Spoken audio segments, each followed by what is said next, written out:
Welcome to my session. ఈ సెషన్లో నేను ఎంఎస్ వర్డ్లో కంట్రోల్ ఏ నుండి కంట్రోల్ జెడ్ వరకు ఉన్నటువంటి 26 షార్ట్కట్ కీల గురించి మీకు ఎక్స్ప్లెయిన్ చేయబోతున్నాను. ముందుగా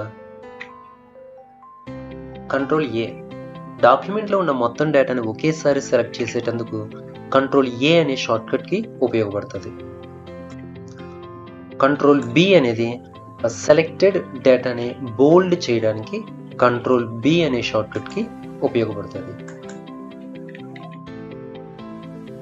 కంట్రోల్ సి సెలెక్ట్ చేసిన డేటాని కాపీ చేసుకోవడానికి కంట్రోల్ సి అనే షార్ట్కట్ కీని ఉపయోగిస్తాం. కాపీ చేసిన తర్వాత మరలా ఎన్నిసార్లు కావాలంటే అన్నిసార్లు పేస్ట్ చేసుకోవచ్చు. కంట్రోల్ డి అనేది ఫాంట్ విండోను ఓపెన్ చేయడానికి ఉపయోగపడుతుంది. ఈ ఫాంట్ విండోలో క్యారెక్టర్ ఫార్మాటింగ్కి సంబంధించిన ఆప్షన్స్ అన్నీ ఉంటాయి. అంటే font style, font size, font colours, effects మొదలైనవన్నీ ఫాంట్ విండోలో ఉంటాయి. దీనికి షార్ట్కట్ కి కంట్రోల్ డి. సెలెక్ట్ చేసిన డేటాని సెంటర్ అలైన్మెంట్లోకి మార్చడానికి కంట్రోల్ ఈ అనే షార్ట్కట్ కి ఉపయోగపడుతుంది. కంట్రోల్ ఈ అనేది సెంటర్ అలైన్మెంట్ కోసం యూజ్ అవుతుంది. Control F find text. డాక్యుమెంట్లో ఉన్న ఏదైనా ఒక పదాన్ని వెతకడానికి మనం ఫైండ్ అనే దాన్ని ఉపయోగిస్తాం. ఫైండ్ నెక్స్ట్ మీద క్లిక్ చేసినప్పుడు ఆ పదం ఎక్కడెక్కడ ఉందో వెతుకుతుంది. ఈ విధంగా ఒక పదాన్ని వెతకడానికి కంట్రోల్ ఎఫ్ అనే షార్ట్కట్ కి ఉపయోగపడుతుంది. కంట్రోల్ జి అనేది గో టు. అంటే ఇక్కడ గో టులో పేజ్ నెంబర్ ఏ నెంబర్ అయితే ఇస్తామో ఆ పేజ్ మనకి ఇక్కడ ఓపెన్ అవ్వడం జరుగుతుంది. ఉదాహరణకి ఇక్కడ గో టులో పేజ్ నెంబర్ 13 ఇచ్చి నేను గో టు మీద క్లిక్ చేస్తున్నాను. సో 13th పేజ్ మనకి ఇక్కడ ఓపెన్ అయ్యింది. ఆ పేజ్లోకి మూవ్ అవ్వడానికి మనం గో టు అనేది ఉపయోగిస్తాం. షార్ట్కట్ కి control G. Control H replace. అంటే ఇక్కడ కళ్యాణి అనే ఒక వర్డ్ ఉంది. ఈ వర్డ్ని నేను వేరొక పదంతో రీప్లేస్ చేయబోతున్నాను. ఫైండ్ వాట్లో కళ్యాణి ఇచ్చాను, రీప్లేస్ విత్ అరవింద్ అని ఇచ్చాను. ఇప్పుడు రీప్లేస్ ఆల్ మీద క్లిక్ చేస్తే కళ్యాణి అని ఉన్న పదాలన్నీ కూడా మనకు అరవింద్గా చేంజ్ అయినాయి. రీప్లేస్ కమాండ్కి కంట్రోల్ హెచ్ను ఉపయోగిస్తాం.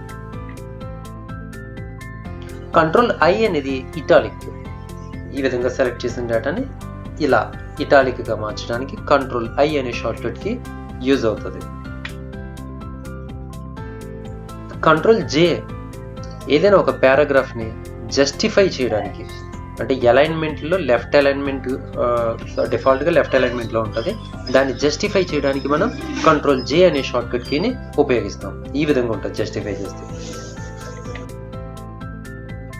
కంట్రోల్ కే అనేది హైపర్ లింక్. ఇక్కడ కీబోర్డ్ అనే పదాన్ని సెలెక్ట్ చేశాను, కంట్రోల్ కే ప్రెస్ చేశాను. ఇన్సర్ట్ హైపర్ లింక్ అనే ఒక విండో ఓపెన్ అయింది. ఇందులో నేను లింక్ చేయాల్సిన ఒక ఫైల్ని సెలెక్ట్ చేసుకుంటున్నాను. సెలెక్ట్ చేసిన తర్వాత ఓకే పై క్లిక్ చేశాను. ఇప్పుడు ఏమైందంటే ఈ పదం మీద కానీ నేను కంట్రోల్ కీ ప్రెస్ చేసి పట్టుకుని క్లిక్ చేస్తే దానికి లింక్ అయ్యి ఉన్నటువంటి ఫైల్ ఓపెన్ అవ్వడం జరుగుతుంది. దీన్ని హైపర్ లింక్ అంటారు. ఒక వర్డ్కి ఒక ఫైల్కి ఇచ్చే లింక్ని హైపర్ లింక్ అంటారు. దాని షార్ట్కట్ కంట్రోల్ కే. ఇక హైపర్ లింక్ని తీసేయాలంటే దాని మీద రైట్ బటన్ క్లిక్ చేసి రిమూవ్ హైపర్ లింక్ మీద క్లిక్ చేయాలి. కంట్రోల్ ఎల్ లెఫ్ట్ అలైన్మెంట్ కోసం కంట్రోల్ ఎల్ని ఉపయోగిస్తాం మనం. కంట్రోల్ ఎల్ అది లెఫ్ట్ అలైన్మెంట్. షార్ట్కట్ కి కంట్రోల్ ఎల్ ప్రెస్ చేయగానే లెఫ్ట్ అలైన్మెంట్లోకి ఈ విధంగా మారుతుంది. కంట్రోల్ ఎం అనేది ఇండెంట్. వీటి గురించి చూద్దాం. ఇప్పుడు నేను దీని మీద క్లిక్ కంట్రోల్ ఎం లేదా దీని మీద కంట్రోల్ ఎం ప్రెస్ చేస్తే ఇంక్రీజ్ ఇండెంట్, ఇది డిక్రీజ్ ఇండెంట్, ఇది ఇన్క్రీజ్ ఇండెంట్, ఇది డిక్రీజ్ ఇండెంట్. దీనికి షార్ట్ కట్ కంట్రోల్ ఎం. కంట్రోల్ ఎన్ న్యూ డాక్యుమెంట్ని ఓపెన్ చేయడానికి కంట్రోల్ ఎన్ అనేది ఉపయోగపడుతుంది. యాక్చువల్గా ఫైల్ మెనూలో ఉన్న న్యూ మీద క్లిక్ చేస్తే న్యూ డాక్యుమెంట్ వస్తుంది. లేదు కంట్రోల్ ఎన్ ను ప్రెస్ చేసినప్పుడు ఈ విధంగా న్యూ డాక్యుమెంట్ ఓపెన్ అవుతుంది. Control O open an existing document. Already create అయి ఉన్న డాక్యుమెంట్ను ఓపెన్ చేయడానికి మనం కంట్రోల్ O అనే షార్ట్ కట్ కీని ప్రెస్ చేస్తాం. అప్పుడు ఈ విధంగా విండో ఓపెన్ అవుతుంది. మనం ఏ ఫైల్ని అయితే ఓపెన్ చేయాలనుకుంటున్నామో ఆ ఫైల్ని సెలెక్ట్ చేసి ఓపెన్ మీద క్లిక్ చేస్తే ఈ విధంగా మనకి ఆ ఫైల్ ఓపెన్ అవ్వడం జరుగుతుంది. కంట్రోల్ P డాక్యుమెంట్ని ప్రింట్ చేయడానికి కంట్రోల్ P అనే షార్ట్ కట్ కీ ఉపయోగపడుతుంది. అంతకంటే ముందు మనం ప్రివ్యూని ఓపెన్ చేసుకుని దాని యొక్క రూపం చూసిన తర్వాత కంట్రోల్ P ప్రెస్ చేయండి. ఈ విధంగా విండో వస్తుంది. అందులో పేజ్ రేంజ్లో మీరు ఏ పేజ్ కావాలో సెలెక్ట్ చేసుకోండి. తర్వాత ఓకే పై క్లిక్ చేయండి. కంట్రోల్ Q అనేది ఏంటంటే మన యొక్క పారాగ్రాఫ్కి మనం ఏవైనా పారాగ్రాఫ్ ఫార్మాటింగ్స్ కానీ అప్లై చేసుంటే వాటిని రిమూవ్ చేయడానికి కంట్రోల్ Qను ఉపయోగిస్తాం. Control R right alignment. Control R press చేయగానే అది రైట్ అలైన్మెంట్లోకి మారుతుంది. ఈ విధంగా కంట్రోల్ S డాక్యుమెంట్ని సేవ్ చేయడానికి కంట్రోల్ S ఉపయోగపడుతుంది. యాక్చువల్గా ఫైల్ మెనూలో ఉన్న సేవ్ మీద క్లిక్ చేయొచ్చు, లేదా కంట్రోల్ S ప్రెస్ చేయగానే ఒక విండో ఓపెన్ అయింది. ఇందులో ఫైల్ నేమ్ ఎంటర్ చేసి ఫైల్ని సేవ్ చేయాల్సిన లొకేషన్ని సెలెక్ట్ చేసుకుని సేవ్ మీద క్లిక్ చేయాలి. ఈ విధంగా మనం ఒక డాక్యుమెంట్ని సేవ్ చేయొచ్చు. కంట్రోల్ T అనేది హ్యాంగింగ్ ఇండెంట్స్ని ఏర్పాటు చేసుకోవడానికి ఉపయోగపడుతుంది. ఇప్పుడు నేను కంట్రోల్ T ప్రెస్ చేస్తున్నాను. ఇది చూడండి, ఇది మూవ్ అయింది కదా.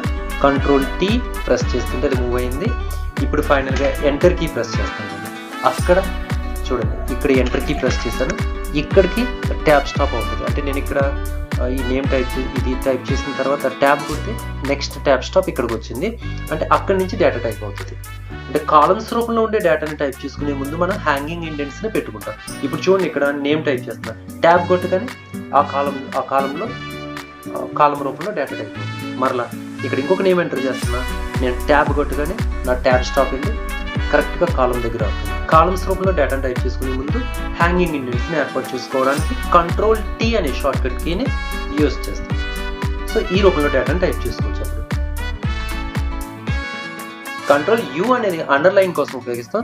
చూడండి, సెలెక్ట్ చేసిన తర్వాత యాక్చువల్గా ఫాంట్ విండోలో U మీద క్లిక్ చేయండి, లేదా కంట్రోల్ U ప్రెస్ చేయగానే అండర్లైన్ వస్తుంది.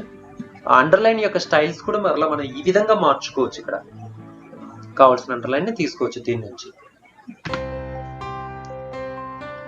నెక్స్ట్ కంట్రోల్ V కాపీ చేసిన డేటాని లేదా కట్ చేసిన డేటాని పేస్ట్ చేయడానికి. చూడండి, ఇక్కడ కాపీ చేశాను, ఇప్పుడు కంట్రోల్ V ప్రెస్ చేశాను.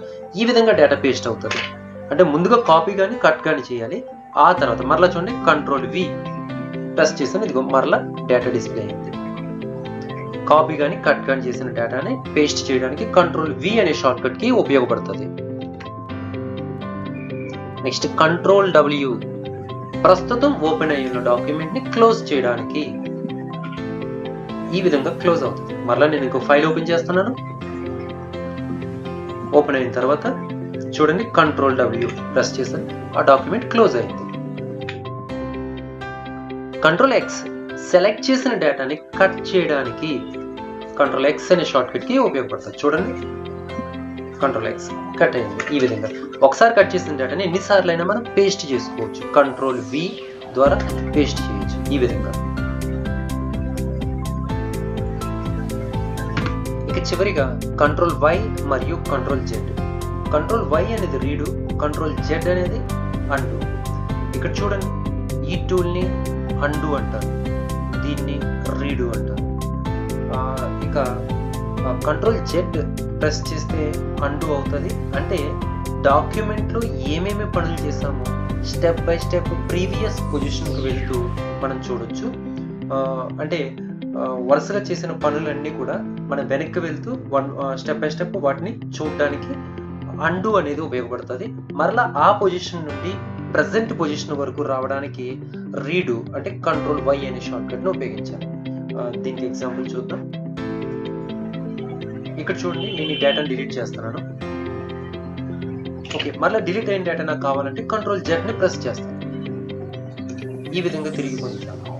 అదేవిధంగా కంట్రోల్ Z ని ప్రెస్ చేస్తూ మనం చేసిన మార్పులన్నింటినీ 1 by 1 ప్రీవియస్ పొజిషన్కి వెళ్తూ చూడొచ్చు. ఈ విధంగా అంటే డాక్యుమెంట్ ప్రారంభించినప్పటి నుండి వెళ్ళాం. ఇప్పుడు రీడు మరలా ప్రజెంట్ సిచ్యువేషన్కి మనం రావడం జరుగుతుంది. అన్డు, దీనికి short cut control Z. Okay, ఇది రీడు, దీనికి షార్ట్ కట్ కంట్రోల్ వై.